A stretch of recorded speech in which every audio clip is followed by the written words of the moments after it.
സ്നേഹിതരെ, ഈ ദിനത്തിൻ്റെ അനുഗ്രഹങ്ങൾ ഏറ്റവും സ്നേഹത്തോടെ നിങ്ങൾക്ക് നേരുകയാണ്. ഇന്ന് ആഗോള സഭ പെന്തക്കോസ്ത് തിരുനാൾ ആചരിക്കുകയാണ്. പെന്തക്കോസ്ത് എന്ന വാക്കിൻ്റെ അർത്ഥം 50-ാം ദിനമെന്നാണ്. അതായത് മറ്റൊരു വാക്കിൽ പറഞ്ഞാൽ കൊയ്ത്തുത്സവം. ഇസ്രായേൽ തങ്ങളുടെ അധ്വാനത്തിൻ്റെ ഫലമായി തങ്ങൾ കൃഷി ഇറക്കി വിളവെടുക്കുന്ന കൊയ്ത്തുത്സവത്തെയാണ് പെന്തക്കോസ്ത എന്ന് പഴയ നിയമത്തിൽ പറയപ്പെടുന്നത്.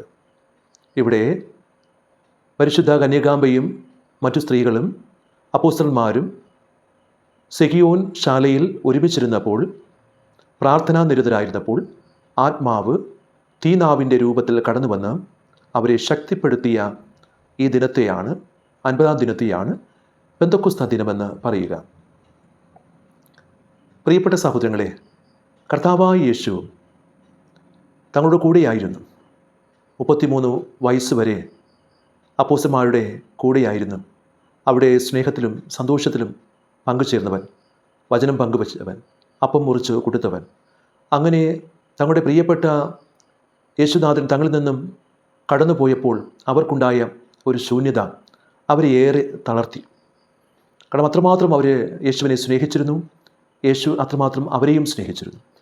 അപ്പോൾ യേശുവിൻ്റെ ആ വിയോഗം, ആ നഷ്ടത അവർക്ക് ഏറെ വേദന ഉളവാക്കി. ആ ശൂന്യത അവരെ വളരെയധികം ഭയപ്പെടുത്തിയിരുന്നു.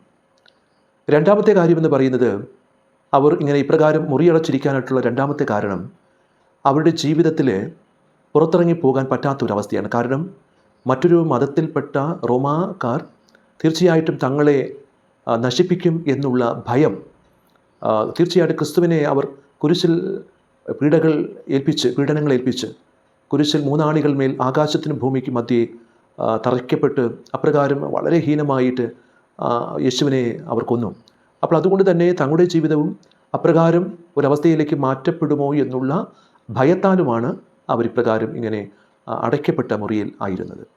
ഈ അടയ്ക്കപ്പെട്ട മുറിയിൽ തീർച്ചയായിട്ടും അവിടെ കൂടെ ഉണ്ടായിരുന്ന പരിശുദ്ധ അമ്മ അവരെ ശക്തിപ്പെടുത്തുകയാണ്.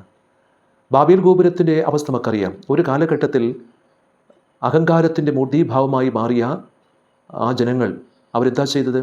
അവർ ദൈവത്തെക്കാളും ഉയരങ്ങളിൽ ചേക്കേറുവാൻ വേണ്ടി ഞാനെന്ന ഭാവത്തോട് അഹന്തയുടെ കൊടുമുടിയായ ബാബേൽ ഗോപുരം ഉയർത്തിയപ്പോൾ ദൈവം ആ ഭാഷയെ ചിതറിച്ച് ജനങ്ങൾ ചിതറിപ്പോയി. അവർക്ക് ഒരു ബാബേൽ ഗോപുരം നിർമ്മിക്കാൻ പറ്റാത്ത ഭാഷയും അവരുടെ പ്രവൃത്തികളും അത് ഒന്നുചേരാൻ പറ്റാത്ത ചിതറിക്കപ്പെട്ട ഒരവസ്ഥയുണ്ടായി. എന്നാൽ നാം കാണുക, പെന്തക്കോസ്ത തിരുനാളിൽ തീർച്ചയായിട്ടും പരിശുദ്ധ അമ്മയിലൂടെ, എളിമയുടെ ദാസിയായ പരിശുദ്ധ അമ്മയിലൂടെ ആ ചിതറിക്കപ്പെട്ട ജനത്തെ കൂട്ടിയോജിപ്പിക്കുന്നതിലൂടെ പരിശുദ്ധാത്മാവിൻ്റെ ആഗമനത്തിൽ 36 രാജ്യങ്ങളിൽ നിന്ന് കടന്നു വന്ന 36 ഭാഷകളിൽ സംസാരിക്കപ്പെടുന്ന ഈ ചിതറിക്കപ്പെട്ട ജനത്തെ പരിശുദ്ധാത്മാവിൻ്റെ ആഗമനത്തോടുകൂടെ അവർ ഒരേ മനസ്സും ഒരേ ഹൃദയവുമുള്ളവരായിട്ട് മാറുവാനും, പത്രോസ് അപ്പോസ്തലൻ സംസാരിച്ച ആ ഭാഷ അതിലൂടെ എല്ലാവർക്കും മനസ്സിലാക്കുവാനും സാധിച്ചു എന്നുള്ളതാണ്. അതാണ് ഭാഷാവരം എന്ന് പറയുക. ചിതറിക്കപ്പെട്ട ഒരു കാലഘട്ടത്തിൽ ബാബേൽ ഗോപുരത്തിലൂടെ ചിതറിക്കപ്പെട്ട, പരസ്പരം തിരിച്ചറിയാൻ പറ്റാത്ത തർക്കങ്ങളും ബഹളങ്ങളും ഉണ്ടായിരുന്ന ആ ബാബേൽ ഗോപുരത്തിൻ്റെ ആ അവസ്ഥയിൽ നിന്ന് ഈ പരിശുദ്ധാത്മാവിൻ്റെ സാന്നിധ്യത്തിലൂടെ അവരെല്ലാവരും ഈ പറയുന്ന പത്രോസ് അപ്പോസ്തലൻ പറഞ്ഞതെല്ലാം അവർക്ക് മനസ്സിലായി. ചിതറിക്കപ്പെട്ട സമൂഹം അത് ചേർക്കപ്പെട്ടു, ഒരേ മനസ്സും ഒരേ ഹൃദയവുമായിട്ട് മാറുകയാണ്. പിന്നീട് നമ്മൾ കാണുന്ന ഒരു വലിയ കാഴ്ച എന്ന് പറയുന്നത്, ഒറ്റപ്പെട്ട ആ ജീവിതത്തിൽ, ഭയത്തിൻ്റെ ജീവിതത്തിൽ കർത്താവായ യേശു അവർക്കൊരു കൂട്ടുകാരനെ നൽകി. തീർച്ചയായും അതാണ് സഹായകൻ. നിങ്ങൾക്ക് ഞാനൊരു സഹായകനെ നൽകും. ആ സഹായകൻ വരുമ്പോൾ നിങ്ങൾ ശക്തി പ്രാപിക്കും. തീർച്ചയായിട്ടും ഇന്ന് സഭയെ നയിച്ചുകൊണ്ടിരിക്കുന്ന ഈ സഹായം തന്നെയാണ്.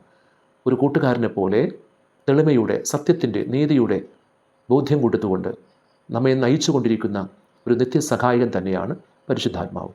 ഈ പരിശുദ്ധാത്മാവിൻ്റെ 5 പ്രതീകങ്ങളെക്കുറിച്ച് ബൈബിൾ പ്രതിപാദിക്കപ്പെടുന്നുണ്ട്. 1, പരിശുദ്ധാത്മാവ് കാറ്റായിട്ടും; 2, പരിശുദ്ധാത്മാവ് തീനാവായിട്ടും; പരിശുദ്ധാത്മാവ് പ്രാവായും; പരിശുദ്ധാത്മാവ് തൈലമായിട്ടും; അതോടൊപ്പം തന്നെ പരിശുദ്ധാത്മാവ് ജലമായിട്ടൊക്കെ അറിയപ്പെടുകയാണ്. അതിൻ്റെ ഈ പ്രതീകങ്ങൾ ബൈബിളിൽ ഉടനീളം നമുക്ക് കാണുവാനായിട്ട് സാധിക്കും.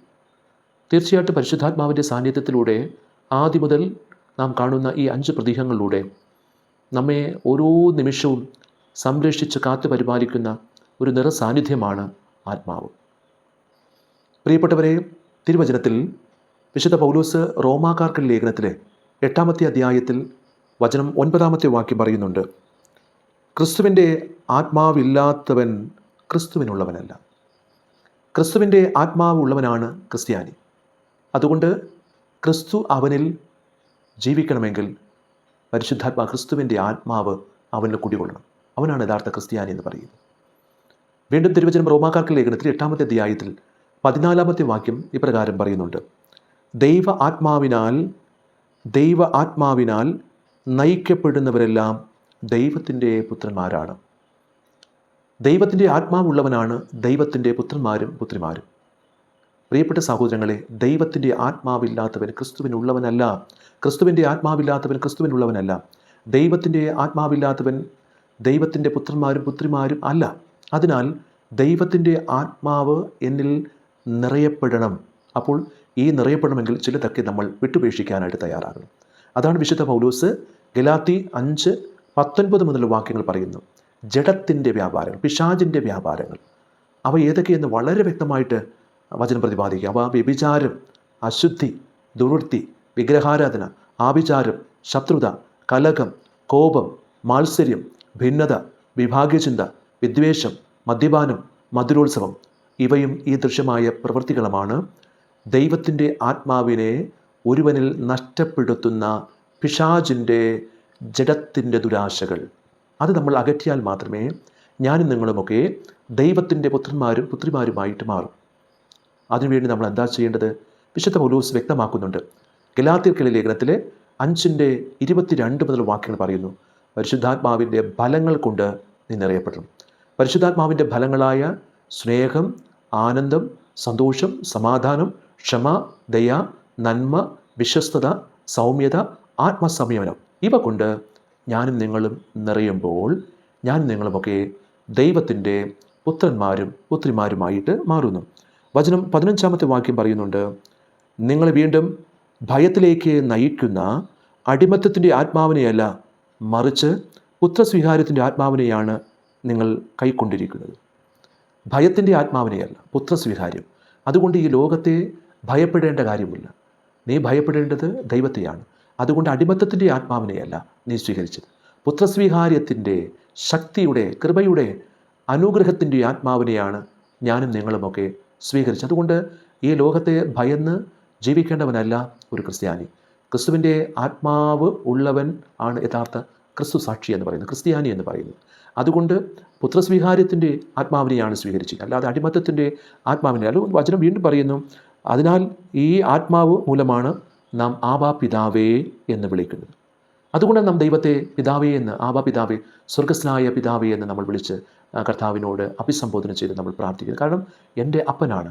കാരണം ദൈവത്തിൻ്റെ ആത്മാവ്, ക്രിസ്തുവിൻ്റെ ആത്മാവ് എന്നിൽ കുടികൊള്ളുമ്പോൾ ഞാൻ ദൈവത്തിൻ്റെ മകളായി മാറുന്നു. തിരുവചനം 16-ാമത്തെ വാക്യം പറയുന്നു, നാം ദൈവത്തിൻ്റെ മക്കളാണെങ്കിൽ ഈ ആത്മാവ് നമ്മുടെ ആത്മാവിനോട് ചേർന്ന് സാക്ഷ്യം നൽകുന്നു. നാം മക്കളാണെങ്കിൽ അവകാശികളുമാണ്. അതുകൊണ്ട് അവകാശത്തോടുകൂടെ ഈ ആത്മാവിന് വേണ്ടി നമ്മൾ ദാഹിക്കണം. അവകാശത്തോടുകൂടെ നമ്മൾ ചോദിക്കണം. ഒരു കുഞ്ഞ് അപ്പനോട് തൻ്റെ ആവശ്യങ്ങൾ പങ്കുവയ്ക്കുകയാണ്. സ്കൂളിൽ പോകുന്ന കുട്ടി തനിക്ക് വേണ്ട ബുക്ക് വേണം, പേന വേണം, ബാഗ് വേണം, കുട വേണം എന്നൊക്കെ ചോദിക്കുന്നത് പോലെ തൻ്റെ അപ്പനായ ആബാ പിതാവിനോട്, സ്വർഗീയ പിതാവിനോട് തീർച്ചയായിട്ടും ഞാനും നിങ്ങളും ചോദിക്കണം. അവകാശമുണ്ട്, എനിക്കും നിങ്ങൾക്കും സ്വാതന്ത്ര്യമുണ്ട്. അവകാശത്തോടു കൂടി എൻ്റെ അപ്പനോട്, വേറൊരു അപ്പനോടല്ല, എൻ്റെ സ്വന്തം അപ്പനോട് നമ്മൾ ചോദിക്കുക. അതുകൊണ്ട് നമ്മൾ മക്കളാണെങ്കിൽ അവകാശികളുമാണ്.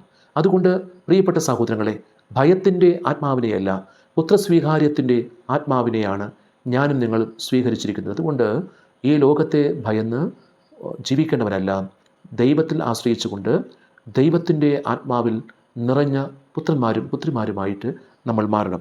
വീണ്ടും വചനം ഇപ്രകാരം പറയുന്നു, നാം ക്രിസ്തുവിൻ്റെ അവകാശികളും ക്രിസ്തുവിൻ്റെ മക്കളും അവകാശികളുമാണ്. വചനം പറയുന്നുണ്ട്, ഇപ്രകാരം പറയുന്നു, നാം മക്കളാണെങ്കിൽ അവകാശികളുമാണ്, ദൈവത്തിൻ്റെ അവകാശികളും ക്രിസ്തുവിൻ്റെ കൂട്ടവകാശികളുമാണ്.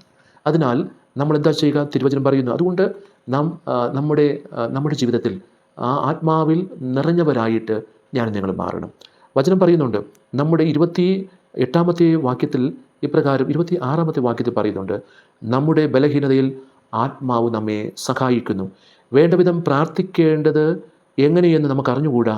എന്നാൽ അവാച്യമായ നെടുവീർപ്പോടെ അവാച്യമായ നെടുവീർപ്പുകളാൽ ആത്മാവ് തന്നെ നമുക്ക് വേണ്ടി മാധ്യസ്ഥം വഹിക്കുന്നു. അതുകൊണ്ട് നമുക്ക് എങ്ങനെ പ്രാർത്ഥിക്കണമെന്നോ നമുക്കറിയില്ല. പക്ഷേ ആത്മാവ് എനിക്കും നിന്നെയും ശക്തിപ്പെടുത്തി എനിക്കും നിനക്കും വേണ്ടിയിട്ട് പ്രാർത്ഥിക്കുന്നു. അതിനാൽ പ്രിയപ്പെട്ടവരെ, നമുക്ക് നിത്യസഹായകനായി നമുക്കൊരു മനുഷ്യനെ, ഒരു ആത്മാവിനെ ദൈവം നമുക്കായി നൽകി.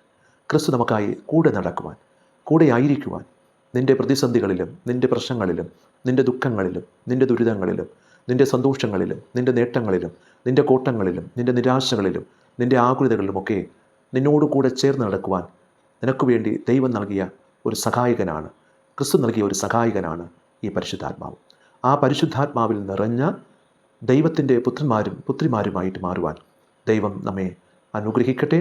വചനം പറയുന്നു, നമ്മൾ ക്രിസ്തുവിൻ്റെ ആത്മാവില്ലാത്തവൻ ക്രിസ്തുവിനുള്ളവനല്ല. അതിനാൽ ക്രിസ്തുവിൻ്റെ ആത്മാവിൽ ജ്വലിക്കുന്നവരായി നമുക്ക് മാറാം. അതിനുള്ള കൃപയ്ക്ക് വേണ്ടി നമുക്ക് പ്രാർത്ഥിക്കാം. നമ്മുടെ ആ കനലുകൾക്ക് മുകളിൽ പടർന്ന് വന്നിരിക്കുന്ന ഈ ചാരത്തെ ഊതിക്കളഞ്ഞ് ആത്മാവിനെ കത്തിജ്വലിപ്പിക്കുവാൻ നമുക്ക് ഇവർക്കും കഴിയട്ടെ. ഈ ദിനത്തിൻ്റെ അനുഗ്രഹങ്ങൾ സ്നേഹത്തോടെ ഏവർക്കും നേരുന്നു. ദൈവത്തിൻ്റെ ആത്മാവാൽ നമ്മൾ നിറയപ്പെടട്ടെ. ആമേൻ.